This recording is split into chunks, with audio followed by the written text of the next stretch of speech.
Colosenses capítulo 3, verso 1 al 4. El tema del mensaje en esta mañana es viviendo la vida en Cristo.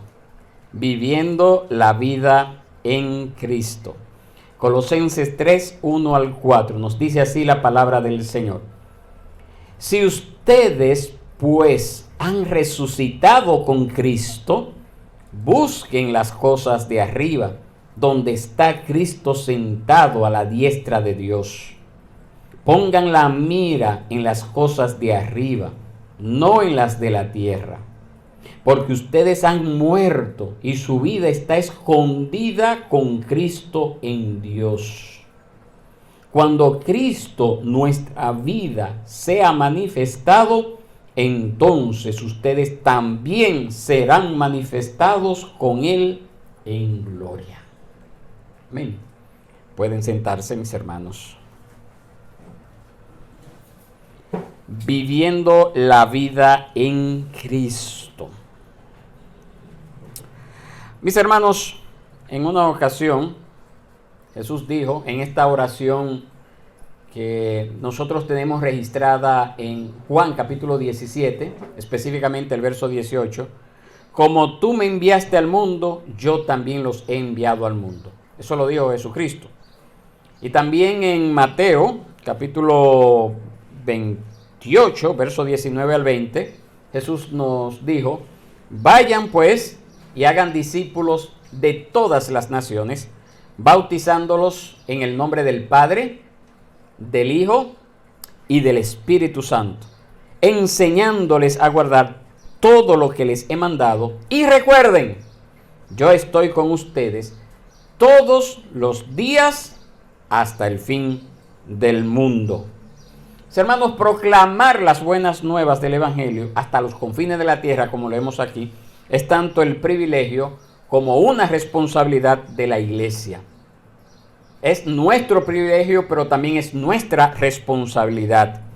Y aunque pueda parecer paradójico, es necesario que nosotros, como cristianos, en medio de ese llamado de proclamar el Evangelio a todas las naciones, también debemos de entender que somos llamados a abandonar el mundo antes de alcanzarlo. Somos llamados a abandonar el mundo antes de alcanzarlo. Y es bueno que usted tenga eso muy en cuenta. Usted se grabe eso. Para yo alcanzar al mundo, yo tengo que abandonar al mundo. Aprenda eso. Tome eso como una referencia para su vida. En Gálatas capítulo 1, verso 4, Pablo declaró que Cristo se dio a sí mismo por nuestros pecados para librarnos de este presente siglo malo, conforme a la voluntad de nuestro Dios y Padre. Nosotros como cristianos pertenecemos al reino de Cristo y el reino de Cristo no es un reino de este mundo. Aprenda eso. Si no lo sabía, anótelo si no lo conocía. Nosotros como cristianos, mis hermanos, hemos vencido al mundo mediante la fe en Cristo. Eso es lo que nos dice 1 de Juan capítulo 5, versos 4 y 5. Aunque nosotros todavía estamos presentes en este mundo, a pesar de que todavía estamos presentes en este cuerpo, nuestro espíritu, nuestra alma tiene su ciudadanía en el cielo. Eso nos dice Filipenses 3:20, que nuestra ciudadanía está en el cielo. Entonces es necesario mantener o manifestar una perspectiva correcta en este mundo a fin de que nosotros podamos alcanzar nuestro crecimiento, nuestro gozo, nuestra fructificación espiritual. ¿Cuál es esa perspectiva correcta que debemos de tener? Es que nosotros somos peregrinos y extranjeros en esta tierra. Que nosotros no tenemos aquí una ciudad permanente, sino que nosotros estamos buscando la que está por venir. Esa es la perspectiva correcta del creyente, del cristiano. Nosotros somos extranjeros, somos peregrinos en esta tierra. Nosotros estamos en el mundo, pero no somos del mundo. Y solo hasta que nosotros descubramos y vivamos esa verdad, entonces solamente en ese momento, cuando descubramos eso, seremos capaces de alcanzar al mundo con la verdad del Evangelio. Solamente cuando eso ocurre en nuestras vidas. Solo cuando nosotros nos levantamos por encima del mundo, nosotros podemos escatimar la espantosa pobreza espiritual en la cual viven tantas personas en nuestro alrededor. Lo tan necesitado que están esas personas en nuestro alrededor de Cristo. Solamente cuando nosotros aprendemos a poner la vista en las cosas celestiales, nos podemos dar cuenta de esa condición. Pero si no lo hacemos así, entonces vamos a seguir el mismo camino de ellos. Nuestras bendiciones están en el cielo, nos dice Efesios 1:3, donde están los ángeles, donde está Cristo. Nosotros existimos en el reino celestial mediante nuestra unión con Él a través de su resurrección, la resurrección de Cristo. Entonces, debido a que las cosas más valiosas para nosotros están en el cielo, porque ya hemos muerto a este mundo, porque ya no somos de este mundo, entonces nosotros no debemos de enredarnos en asuntos del mundo presente. No debemos de enredarnos. Todos esos pasajes que yo le he hecho mención, que se lo he citado con la cita bíblica correspondiente, o le he hecho mención solamente parafraseando los pasajes, conforman todos esos pasajes lo que es el telón de fondo para el mensaje que nosotros podemos ver en este capítulo 3, en estos primeros 4 versos de esta carta a los colosenses. Aquí nosotros podemos ver que luego de que Pablo en los primeros 2 capítulos ha hablado acerca de lo que es la doctrina, a partir de este capítulo 3 él comienza con un llamado a los lectores primarios del siglo I, pero también nosotros del siglo XXI, a preocuparnos por la realidad celestial, que ese es el sello de la verdadera espiritualidad y el punto de partida de la santidad puesta en práctica.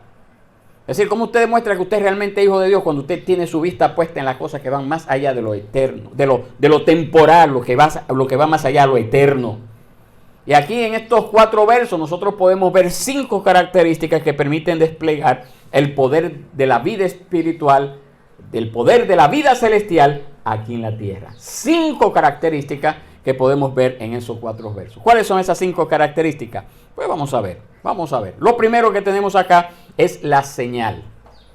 ¿Qué nos dice el verso 1, la primera parte? Si ustedes pues han resucitado con Cristo. Esa palabra sí, eso denota una realidad. Si el creyente que ha sido resucitado con Cristo, no vive en incertidumbre. Se trata de un hecho cumplido. Desde el punto de vista espiritual, nosotros ya hemos participado, desde el punto de vista espiritual, de la muerte y de la resurrección de Cristo, en el momento en el cual fuimos salvados. En ese momento ya debió de haber ocurrido eso. Morimos al mundo y resucitamos para vivir la vida en Cristo. Eso debió haber ocurrido en el momento en que yo digo que yo me convertí. Hace muchos años atrás, unos tienen más años que otros. En ese momento ya yo morí al mundo, a sus deseos, a sus placeres. Ya no sigo la corriente del mundo. Pero he resucitado para vivir en Cristo o con Cristo. Y eso es lo que nos dice Gálatas 2:20. Con Cristo he sido crucificado y ya no soy yo el que vive, sino que vive Cristo en mí. Y la vida que ahora vivo en la carne, la vivo por la fe en el Hijo de Dios, el cual me amó y se entregó a sí mismo por mí. En ese versículo, mis hermanos, el apóstol muestra esa unión que debe de tener el creyente con el Señor mediante esa vida que comparten en conjunto. He muerto juntamente con Cristo, he resucitado para vivir la vida de Cristo. Entonces, a través de esa fe salvadora, cuando el Señor vino y nos alcanzó, en ese momento en que yo hice una confesión pública de fe de algo que ya estaba ocurriendo en mi corazón, en ese momento yo entré a una nueva dimensión. Ya nosotros en ese momento poseemos una nueva vida, una vida eterna, que no consiste solamente en una existencia sin fin. No es solamente eso de que yo voy a vivir para siempre, sino una calidad de vida. Una calidad de vida que yo puedo comenzar a disfrutar Gracias al Señor que vive en mi corazón. Gracias al Señor que vive en el corazón de aquel que se hace llamar creyente. Y por esa razón es que nosotros estamos vivos en Cristo. Y estamos vivos en Cristo para experimentar las realidades del reino divino aquí en la tierra como un anticipo. Es decir, lo que yo voy a disfrutar allá en la eternidad, ya yo debería de estarlo disfrutando aquí en la tierra con todas las luchas que tengo, con todas las batallas, con todo el pecado que se manifiesta a mi alrededor, con todas esas limitaciones. Ya yo debo de estar disfrutando de esa vida espiritual que voy a disfrutar en plenitud, claro está, sin ninguna limitación en la eternidad. Entonces, visto eso, nosotros como cristianos tenemos el deber de vivir una vida consecuente con esa realidad. Y Pablo habla de manera más específica de ese deber en Romanos capítulo 6, verso 11 al 19. Es bueno que usted lo anote y usted se lo guarde allí y lo pueda leer con detenimiento en su casa. Romanos 6, 11 al 19. Esa nueva vida es real, es poderosa. Claro está que el pecado todavía nos da en ocasiones duro, pero debemos de entender que el pecado ya no es nuestro amo. Él en un momento dado de descuido puede ejercer sobre nosotros si nosotros no nos vivimos presentando delante de Dios como siervos de la justicia. Claro está, puede atacarnos, puede sacar a relucir sus garras, pero no debe de ser el día a día del cristiano. El pecado constante en el cristiano demuestra de que no es cristiano.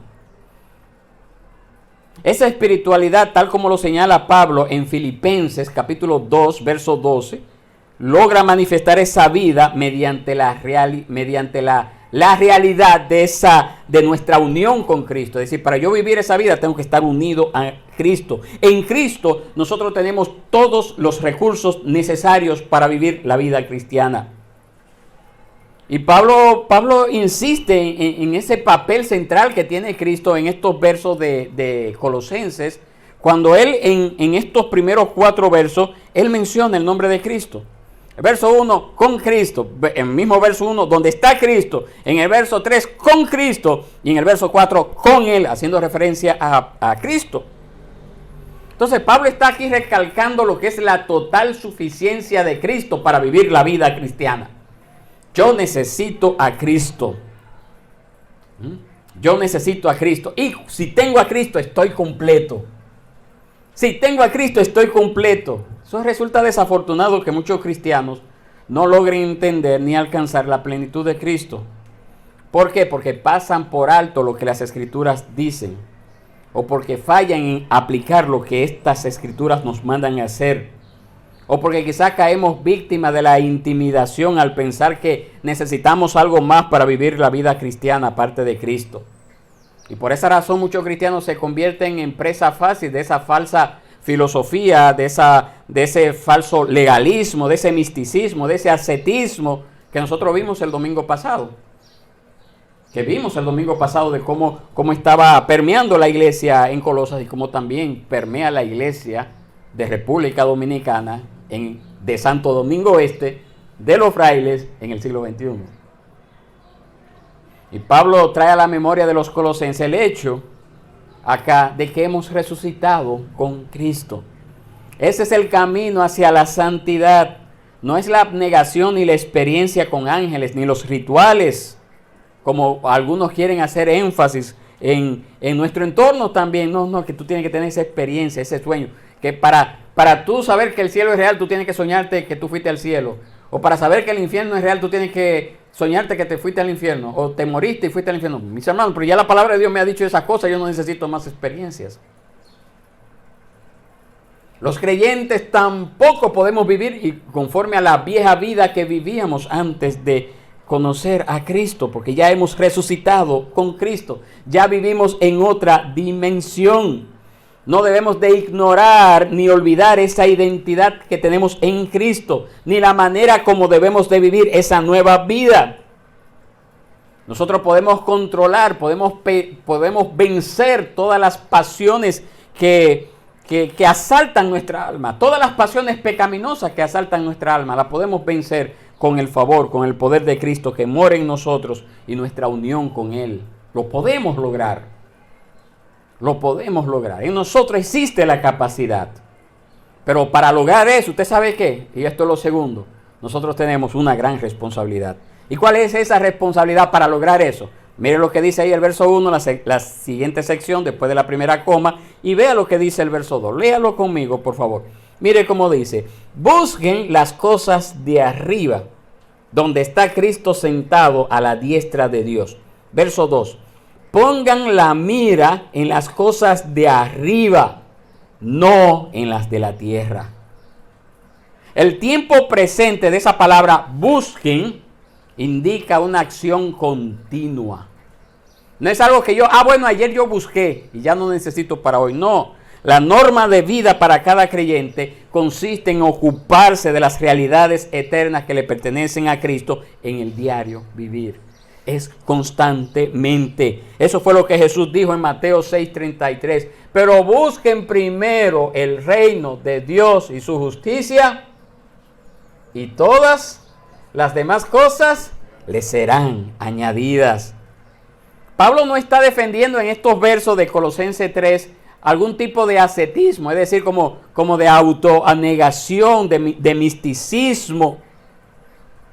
Más bien lo que el apóstol Pablo está diciendo o está manifestando es ese deseo de que los colosenses, que era la audiencia primaria, pero también para nosotros, de permitir en nuestra vida terrenal que la dimensión celestial gobierne cuando nosotros hagamos un esfuerzo consciente de ocuparnos de las cosas celestiales.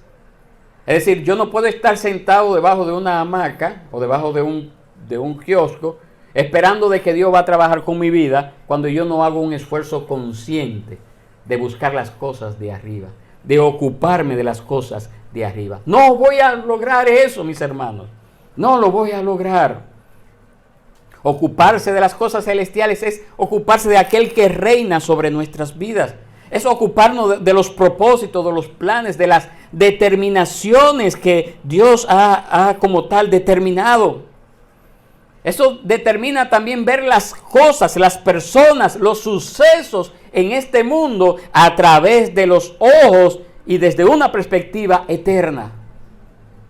Es decir, todo lo que ocurre acá yo debo de verlo desde ese lente espiritual que es la palabra de Dios.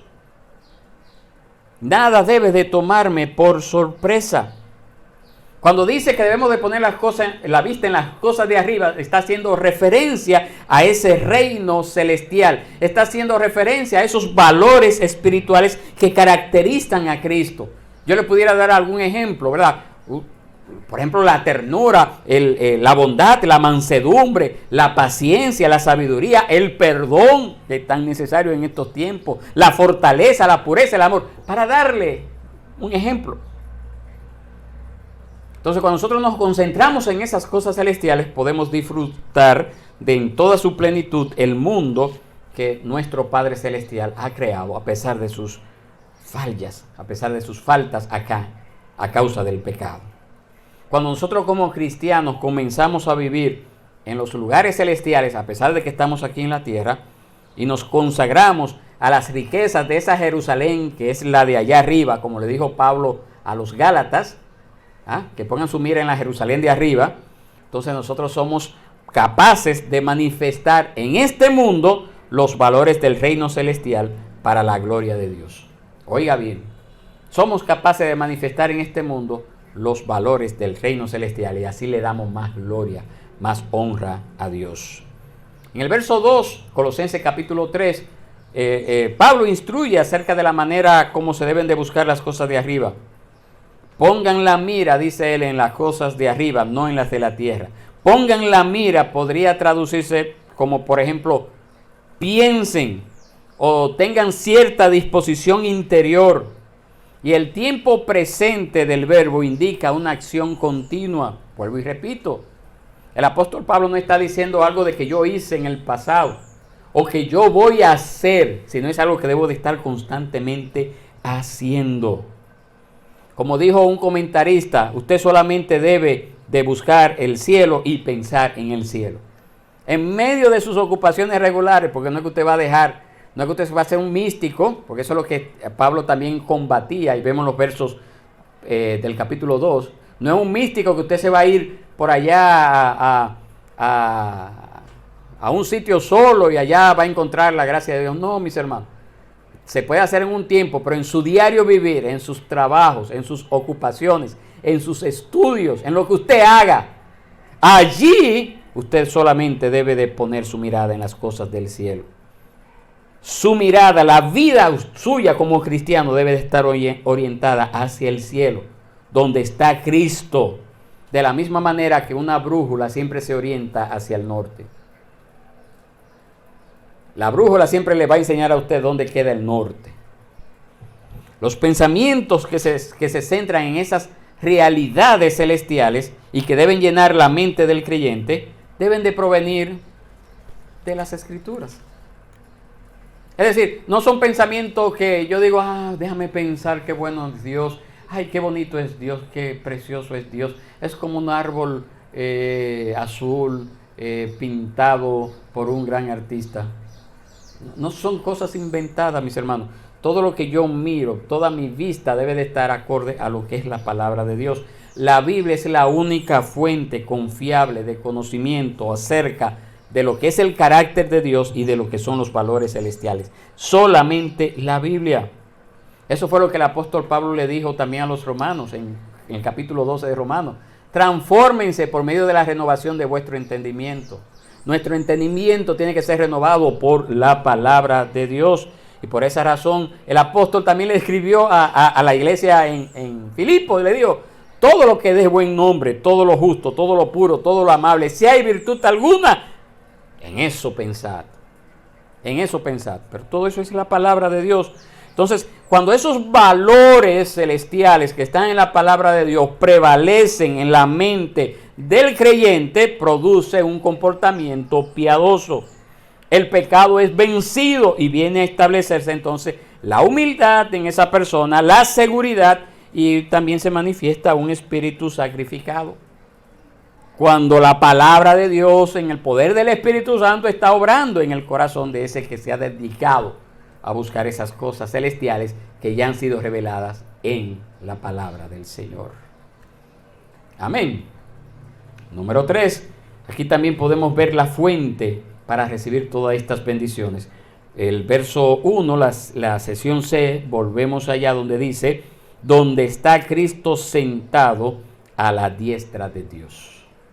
Donde está Cristo sentado a la diestra de Dios. El recurso que tiene a su disposición el creyente no es otro sino aquel en quien están escondidos todos los tesoros de la sabiduría y del conocimiento. ¿Quién es ese? El Cristo glorificado. Ese que está sentado a la diestra de Dios, en ese lugar de honor, en ese lugar de majestad.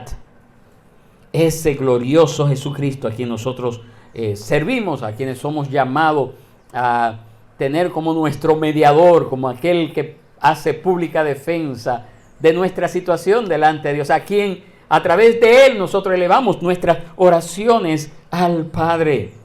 A Él, en Él son todas las promesas, Él es el sí, Él es el amén, como dice 2 de Corintios capítulo 1, verso 20. Cristo es el todo para el creyente. Lo que Él ha hecho, lo que Él hizo y el lugar que ocupa ahora en la eternidad es lo que nos da a nosotros ese acceso glorioso, bello, precioso de nosotros poder ir delante del Padre en oración. Cristo es que nos ha dado ese privilegio. No es porque lo merezcamos. Yo no me gané nada. Yo no me gané como ese honor por algún mérito mío personal. Fue por los méritos de Cristo. Él es la fuente para yo participar de todas esas bendiciones. Amén. Y 4, lo que es la razón. Verso 3. ¿Qué nos dice el verso 3? Colosenses 3:3. Porque ustedes han muerto y su vida está escondida con Cristo en Dios. Pablo subraya la razón por la cual una vida dirigida hacia lo celestial debe de ser la norma a seguir para el creyente. ¿Qué es? Nosotros como creyentes hemos muerto al sistema del mundo mediante nuestra unión con Cristo en su muerte y en su resurrección. Cuando Cristo murió y resucitó, allí también nosotros morimos y allí también resucitamos.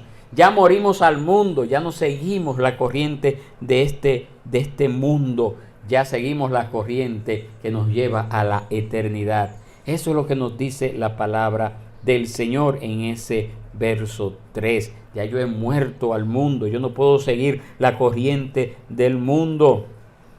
Dice Pablo que ustedes han muerto en el momento en que el Señor nos salvó, en el momento en que Él nos alcanzó. Ya yo morí al mundo. ¿Cómo yo puedo seguir la corriente del mundo? ¿Cómo debe de atraerme las cosas del mundo? ¿Cómo debe de llamarme la atención las cosas del mundo? Si todavía tengo ese problema, mis hermanos, es porque todavía no he muerto al mundo.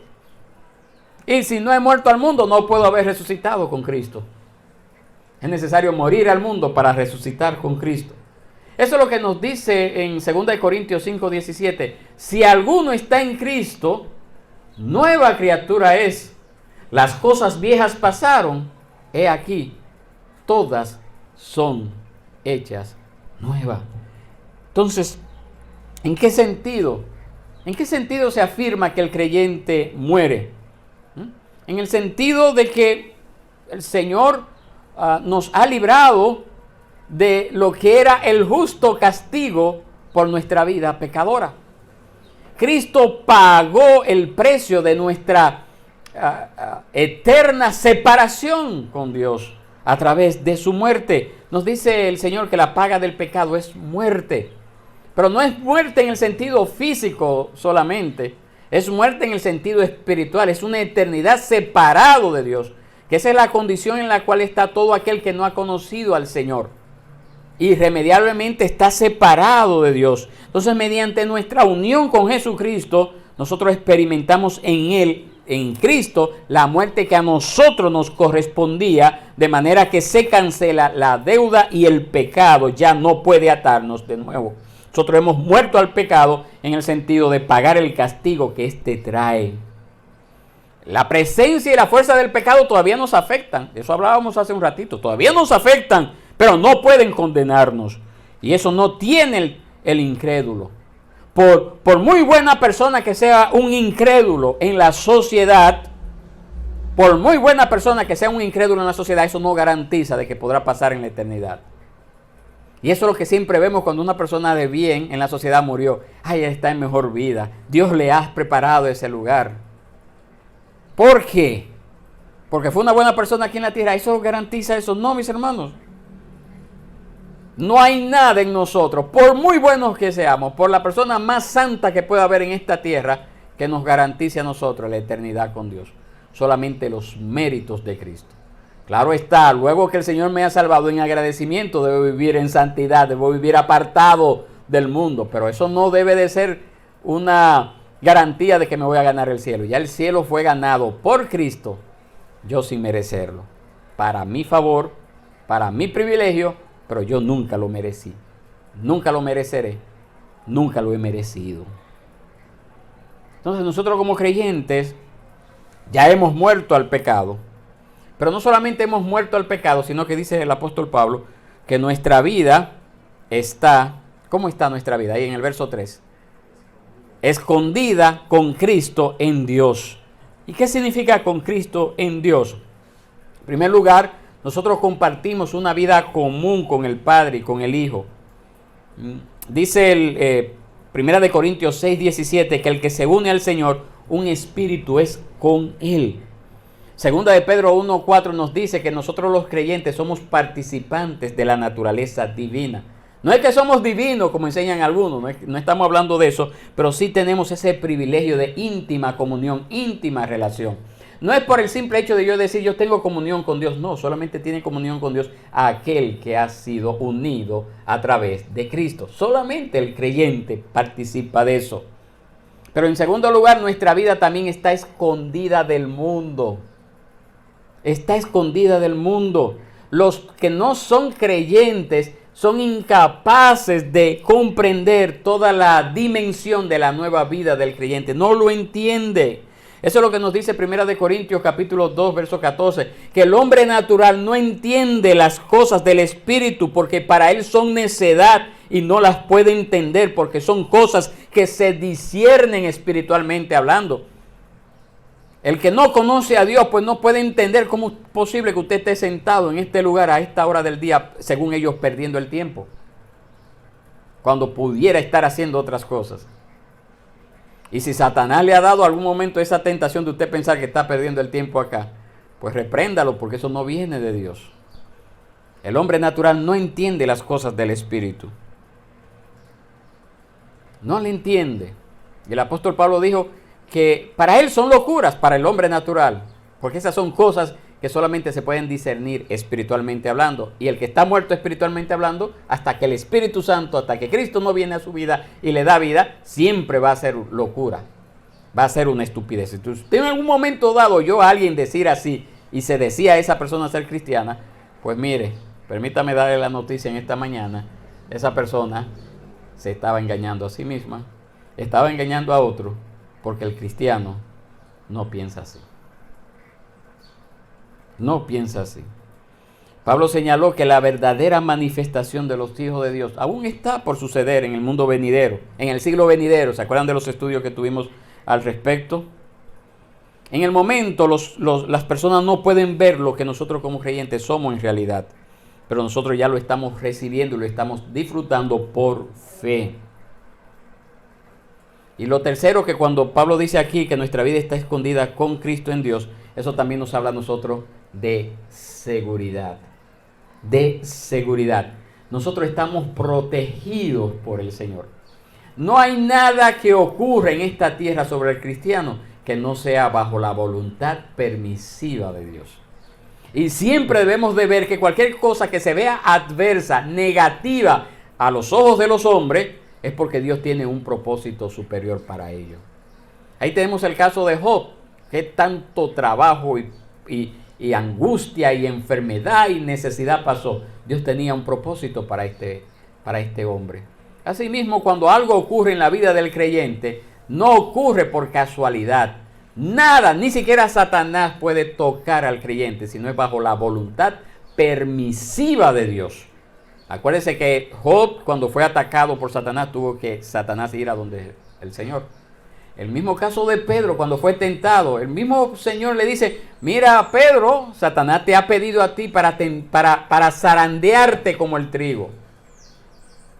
Es decir, no hay nada que Satanás pueda hacer en la vida del creyente que no sea bajo el permiso de Dios, bajo la voluntad permisiva de Dios. Entonces somos protegidos de esto, mis hermanos. El mundo no tiene esa seguridad.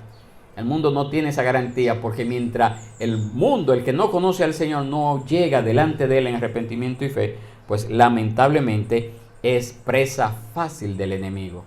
Es presa fácil del enemigo porque no tiene que pedirle permiso a ninguna autoridad para hacer de ellos lo que quieran. Por esa razón, las personas viven así tan apartadas de Dios, porque por un lado quieren confesar a Cristo, pero su vida evidencia que real y efectivamente solamente quieren recibir los beneficios, pero no esa vida sacrificial que Dios nos ha dado a nosotros como un privilegio.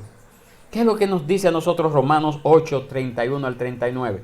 Que si Dios es con nosotros, ¿quién contra nosotros? ¿Quién acusará a los escogidos de Dios si Dios es el que justifica? ¿Quién es el que condena si Cristo fue el que murió? ¿Quién nos separará del amor de Dios, del amor de Cristo? ¿Tribulación, angustia, persecución, hambre, desnudez, peligro, espada?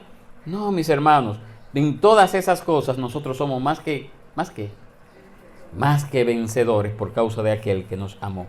Entonces todas las riquezas de ese Dios eterno pertenecen a quienes tienen su vida escondida en Cristo, por medio de Cristo, a través de Cristo.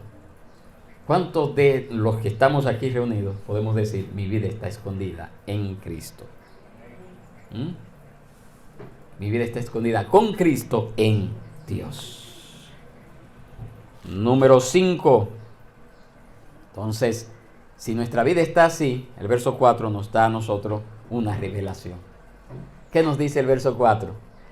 Cuando Cristo, nuestra vida, sea manifestado, entonces ustedes también serán manifestados con Él en gloria. Aunque el mundo es incapaz de reconocer, ¿verdad?, esos privilegios que nosotros tenemos, ese privilegio de que nuestra vida está escondida con Cristo en Dios, eso no va a ser así para siempre. Eso no va a ser así para siempre. Y nos dice aquí el verso 4, que cuando Cristo sea manifestado, ¿cuándo va a ocurrir eso? ¿Cuándo va a ocurrir esa manifestación de Cristo? Sencillamente en su segunda venida. Ya sea que estemos vivos y Él venga y nuestros cuerpos sean transformados, o ya sea que estemos en la tumba y Él venga y seamos resucitados y también nuestros cuerpos transformados. En ese momento, nosotros también, como dice el apóstol Pablo acá en el verso 4, seremos manifestados con Él en gloria. Y esa escena preciosa quedó registrada en Apocalipsis capítulo 19, que yo lo invito a que usted lo pueda leer en su casa, cómo va a ser ese acontecimiento del cual el Señor nos ha dado el privilegio de nosotros ser parte. Y ese tiempo, ese día, allí sí se sabrá con certeza quiénes son los que realmente pertenecen al Señor. Porque nos dice 2 de Timoteo 2:19 que el Señor conoce a los que son suyos. Ahora pudiéramos, ¿verdad?, como les decía el miércoles en el estudio, la iglesia visible está compuesta de personas que han hecho una profesión de fe, pero no necesariamente es garantía de que todo el que es parte de una iglesia local visible es cristiano. Pero en aquel día sí sabremos quiénes son realmente ese pueblo escogido de Dios. Amén. Cuando Cristo, como dice ahí, nuestra vida. Él es la vida. Él es la vida. Por esa razón nosotros hemos sido crucificados juntamente con Cristo y ya vivimos esa vida. Esa vida ahora la vivimos en la carne. La vivimos por la fe en el Hijo de Dios. Todavía en esta carne limitada, pero todavía la vivimos. Aún la vivimos. Eso es lo que nos dice Gálatas 2:20. O como dijo Pablo antes de morir, ya cuando estaba a punto de sufrir el martirio. Para mí el vivir es Cristo. Y la segunda parte, ¿cómo dice? Y el morir es ganancia. Filipenses 1:20. Mis hermanos, ¿qué podemos nosotros sacar de estos pasajes bíblicos aparte de lo que ya hemos visto? Mis hermanos, debemos de entender que nuestro destino está unido con Cristo para siempre. Si somos cristianos, si hemos venido en arrepentimiento y fe delante de Él, ya nosotros hemos muerto con Él. Ya nosotros hemos sido resucitados a la vida con Él. Nosotros vamos a seguir sufriendo con Él, claro está. Pero un día, no sabemos cuándo, pero un día seremos manifestados con Él y su gloria será nuestra gloria. Esa es la esperanza del creyente. Entonces la clave para vivir la vida resucitada en Cristo es tener una vida centrada en Cristo. El Hijo y no el mundo presente es el centro del universo del creyente. No son las noticias que escuchamos a diario. No es como el mundo se va degenerando y cómo va cayendo cada día. Es Cristo la esperanza de gloria del creyente. Y por esa razón yo quiero invitarle en esta mañana que nosotros podamos mirarle a Él con todo nuestro corazón, con todo nuestro ser, con todo nuestro sentido, mis hermanos, para que así nuestra vida pueda tener una verdadera perspectiva. Y así podamos entonces estar armados con ese victorioso poder. Entonces podremos mantenernos firmes contra las acechanzas del enemigo, contra los pecados que asaltan a nuestra alma. ¿Por qué? Porque hemos puesto la mirada en las cosas celestiales y por lo tanto no hay tentación humana en esta tierra. No hay instrumento del enemigo en esta tierra que sea de mayor valor que Cristo y esa esperanza en gloria. Hermano, la invitación es que si todavía no estamos disfrutando de ese privilegio, si todavía el Señor no hemos muerto en Cristo, nuestra vida todavía no está escondida en Cristo, hoy sea una buena oportunidad para que podamos venir delante de Él en arrepentimiento y fe y reconocer que hemos vivido una vida de apariencia, quizás una vida mística, quizás una vida ascética, quizás una vida religiosa, pero no hemos tenido el pleno deleite de vivir en Cristo porque todavía no nos hemos arrepentido. Quizás ese puede ser el caso. Mis hermanos, el asunto no es dejar las cosas para después, el asunto es tomar una decisión firme. Venir delante del Señor en arrepentimiento y fe y decirle: Señor, yo necesito vivir la vida cristiana como tú lo has establecido, como lo he visto en tu palabra, como tú me enseñas en tu palabra. Necesito disfrutar de ese privilegio de mirar las cosas de arriba, las cosas eternas. Necesito ser guardado por ti. Si usted hace esa oración de todo corazón, el Señor nos dice en su palabra que el que a Él viene, Él no le echa fuera. La invitación, mis hermanos, es a venir a disfrutar esa vida como cristianos que el Señor nos ha dado. Y si ya lo hemos recibido, si ya estamos participando de ello, entonces podamos aprovechar estos medios de gracia que Dios nos ha dado, como su palabra, como la oración, para que entonces podamos contemplar la realidad de la eternidad y nuestras vidas no estén opacadas por el pecado que nos rodea. No estén opacadas por una visión corta de lo que ya el Señor ha hecho por nosotros a través de Cristo. Porque pudiera ser ese también el caso, que no estamos recibiendo esas bendiciones de parte de Dios porque tenemos un concepto erróneo de lo que Cristo ha hecho por nosotros. Estemos de pie, mis hermanos, y oremos al Señor. Pidámosle esa gracia